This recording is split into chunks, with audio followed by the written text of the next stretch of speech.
This place has come alive. Laxman is starting to play some shots.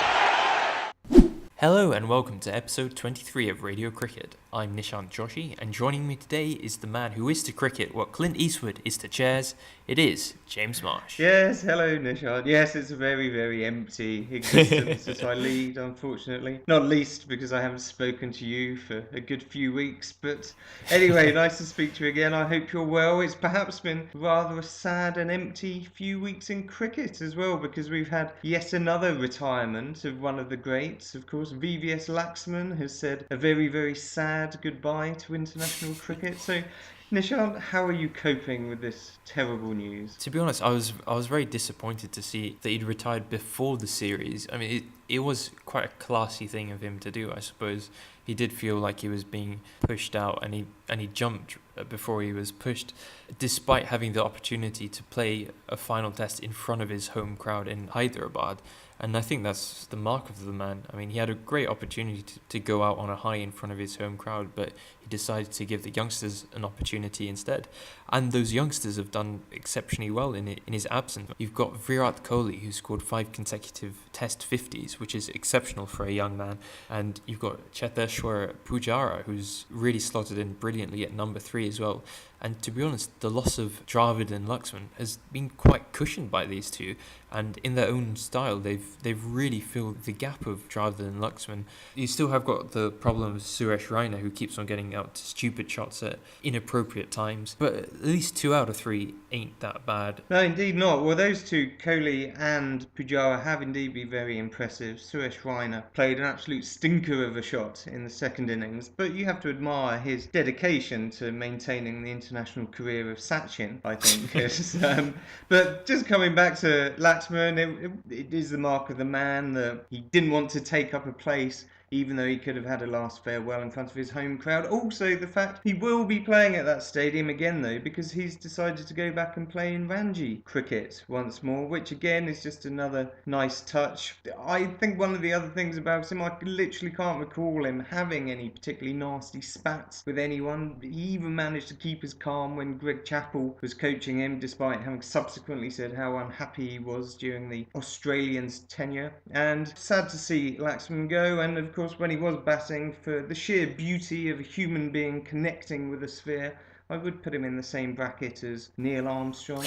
But as you say, with Kohli batting so well and Pujara, yeah, perhaps they won't miss him so much. Was there anything else from this recently concluded series you take away, Nishant? Obviously, we've had Laxman and Dravid go, but there's a couple of other sort of old-timers in the Indian team who are struggling at the moment, namely Sehwag and Gambier. I thought you were going to mention someone else whose name is not really allowed to be mentioned in such tones, James.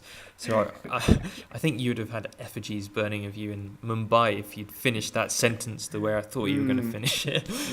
But right now, Gambier, Sehwag and Tendulkar, they've gone a combined 94 test innings without a century. And that is really, really concerning. You can't really say that they're out of form or that there's a big score around the corner. I mean, that's a prolonged famine. That really is a terrible dry spell for all of those 3 batsmen, and it's largely gone unnoticed as well, because they've been getting some low scores. They've been getting 20s, 30s, 40s, but they've not really kicked on to get a century, and really that is quite concerning. And even more concerning for me is Tendulkar getting bowled in his last 3 test innings now against New Zealand, who aren't really express pace bowlers. They're pretty much medium pacers who keep it on or about off stump. And to be bowled 3 times in a row, it's kind of sadly reminiscent of Dravid and his woes. It's interesting you should say that, Nishant. I actually had a look at these stats, and in the last 10 innings of Dravid's career, he was actually bowled 7 times. Sachin has now been bowled 5 times and been LBW twice in his last 10 test innings. So that does seem to suggest that the eyes are going a little bit. So, Nishant, what do you think? Do you think this is a sort of optical thing, a reflex thing, or what do you think it is? Is it just age finally catching catching up with the great man. When the great batsmen start their decline, I do think that the eyes and the hand-eye coordination seem to go first. It was quite noticeable in Lara, Dravid, and perhaps even Luxman as well. Certainly Tendulkar, there seems to be quite lax in his technique in tests these days. Not really sure why, but the thing is, he still says that he's at the peak of his powers and that it would be selfish of him to retire. He still certainly is one of India's best batsmen. He still certainly walks into any format he wants to on merit into the first 11, and probably only behind Kohli right now in terms of India's best batsman. At the same time, there aren't actually enough Indian batsmen really banging down the door to demand inclusion, so perhaps talk of Tendulkar retiring is slightly premature, even at the old age of 39 now. I do think that you've got the likes of Manoj Tiwari. I guess we stopped talking about Rohit Sharma in Test now, but you've got someone like Badrinath who's been on the sidelines for so long now, and he's just been banging at the door for years and years and years, banging out so many consistent scores, and yet he's never been given a chance. So perhaps I certainly would like to see someone like Badrinath, Manoj Tiwari given a go.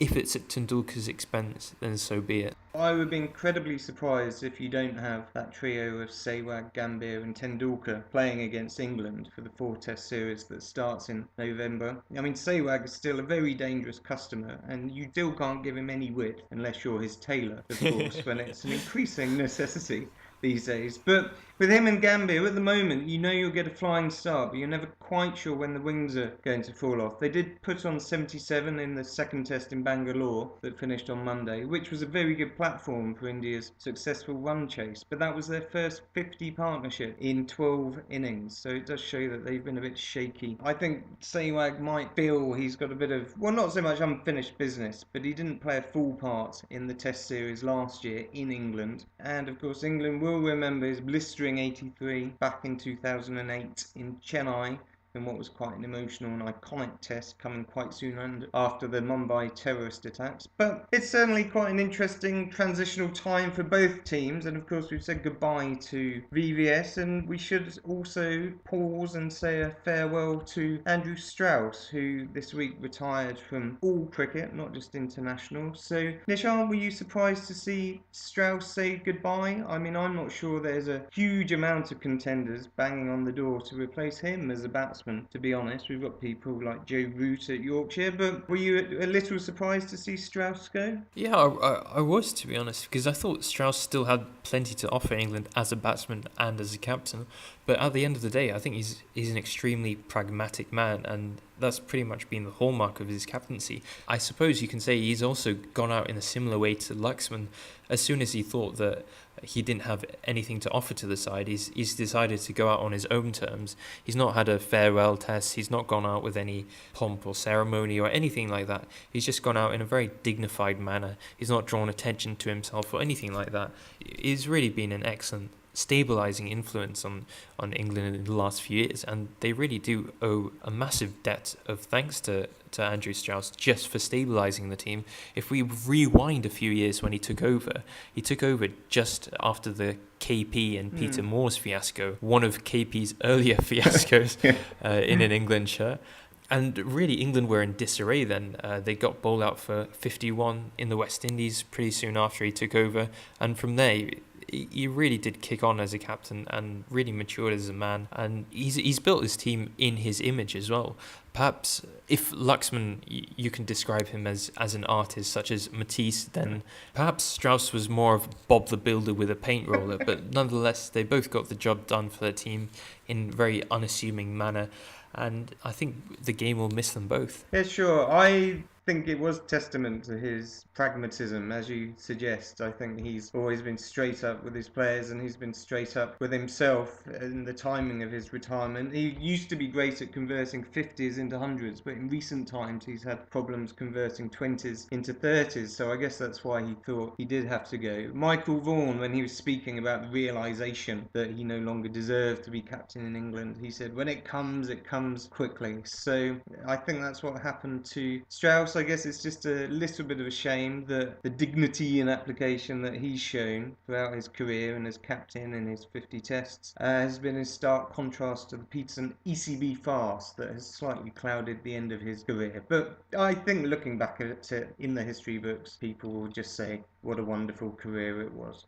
And moving on, Nishan, you mentioned earlier Clint Eastwood's rather bizarre turn at the Republican National Convention this week. And speaking of slightly peculiar American things, you wrote an article for AlternativeCricket.com today, very interesting, about the mooted T20 league that's going to be taking place there next June. You were rather scathing about it, but perhaps some people might think this is an opportunity to tap into a huge expat market for cricket, a huge TV market, I think the second most expensive TV rights market in the world. So what is it that makes you so sceptical about a T20 tournament taking place in America? One of the biggest problems with this proposed T20 league in the USA is that cricket in America hasn't yet reached that critical mass where there's actually that sort of demand where people are really going wet for the prospect of watching live cricket and actually going into stadiums and paying to watch some mediocre standard bashers for the best part of 4 hours. And even if it could be quite an attractive proposition to a few expats here and there, I'm not sure whether hosting any sort of sport specifically for an expat market is going to be successful in the short term or the long term. Ultimately, you've got to be aiming at the local market. You've got to be aiming at the Native Americans, if you will, I guess. So first, to actually appeal to those local Americans, you have to really make sure that the seeds of cricket are sown at an earlier stage.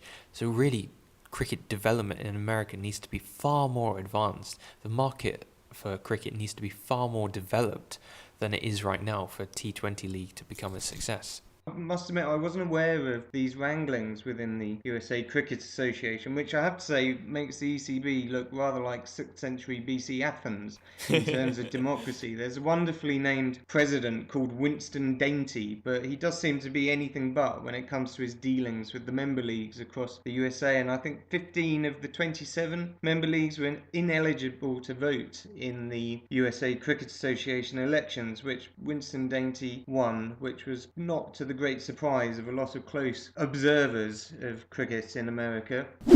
And that brings us to the end of another episode of Radio Cricket. We do hope you enjoyed our return. I've been Nishant Joshi. And I've been James Marsh. And I leave you with the thoughts of former Australian captain Steve Waugh, who had his crossing of the final frontier blocked by VVS Laxman. And he said of the great man, "If you get Dravid, great. If you get Sachin, brilliant. If you get Laxman, it's a miracle." I think it was a very poor performance. One of the worst things I have ever seen done on a cricket field. Good night.